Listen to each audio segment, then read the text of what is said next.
Bread വെച്ചിട്ട് ഒരു 4 മണി പലഹാരം ഉണ്ടാക്കി നോക്കിയാലോ.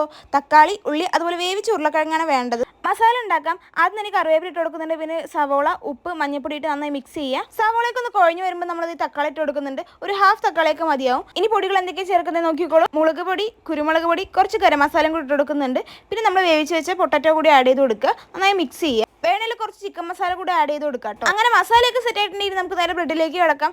ആദ്യം തന്നെ മുട്ട പൊട്ടിച്ച് ഒഴിച്ചിട്ടുണ്ട്. മുട്ട ഇഷ്ടമില്ലാത്തവരാണെങ്കിൽ മൈദയും പാലും കൂടി മിക്സ് ചെയ്താലും മതി. പിന്നെ ബ്രെഡ് തേന്ന് ചപ്പാത്തിക്ക് കൊടുക്കുന്നുണ്ട്. അങ്ങനെ ചപ്പാത്തി പോലെ പരത്തിയ ബ്രെഡിലേക്ക് മസാല ആഡ് ചെയ്ത് കൊടുക്കുന്നുണ്ട്. ഇനി നേരെ ഒന്ന് ഫോൾഡ് ചെയ്യുക. ഫോൾഡ് ചെയ്യുമ്പോൾ മാത്രം കുറച്ച് ശ്രദ്ധിച്ചാൽ മതി, അത് പൊട്ടിപ്പോകാനുള്ള ചാൻസസ് ഉണ്ട്. അപ്പോൾ വേണമെങ്കിൽ നമുക്ക് ആവി കയറ്റിയിട്ട് വേണമെങ്കിൽ ബ്രെഡ് ഒന്ന് എടുക്കാവുന്നതാണ് കേട്ടോ. പക്ഷേ ഞാനിവിടെ ഡയറക്റ്റ് ബ്രെഡ് തന്നെയാണ് യൂസ് ചെയ്യുന്നത്. പിന്നെ ഇതേ മുട്ടയിൽ മുക്കി ബ്രെഡ് ക്രംസിൽ മുക്കി എടുക്കുന്നുണ്ട്. അങ്ങനെ എല്ലാം ഞാൻ സെറ്റാക്കി എടുത്തിട്ടുണ്ട്. ഈ ഒരു പരുവത്തിലായിട്ടുണ്ട്. ഇത് നമുക്ക് നേരെ മുക്കി പൊരിക്കാം. പിന്നെ അതുപോലെ എണ്ണയിലിടുമ്പോൾ സൂക്ഷിക്കണം, എത്ത് തെറിക്കാതെ നോക്കണം. അതുപോലെ അത് പൊട്ടാതെ നോക്കണം. ഏകദേശം ഒരു ബ്രൗൺ കളറൊക്കെ ആകുമ്പോൾ എടുത്ത് കോരുക. ഇതേ സെറ്റാക്കി എടുത്തിട്ടുണ്ട്. അകമേ ഭയങ്കര ക്രിസ്പി ആണെങ്കിൽ ഉള്ളിൽ ഭയങ്കര സോഫ്റ്റ് ആണ്.